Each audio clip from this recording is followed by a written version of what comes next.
Hello! Karon magbuhat na po tag Rice Krispies na madalian para sa tong snack bar.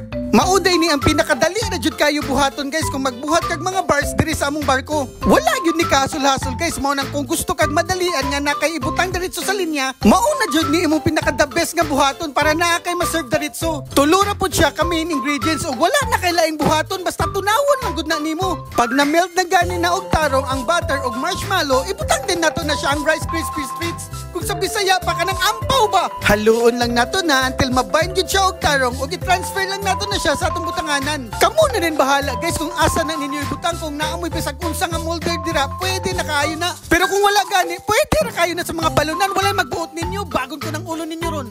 Finishingan lang po nato na siya dark chocolate nga ganache pero optional ron ni siya guys. Basta lang naa siya lain color para dili pud kayo boring tanawon. Ibutang lang din nato na siya sa chiller mga 3 to 6 hours until mas stable na gid siya. Ay haday nato na siya i-serve. Tura ay, mauna din na siya tong Rice Krispies treats para sa tong snack bar. Inaana lang nakadali buhaton, naana din kay i-serve na ritso. Kaon na pugi!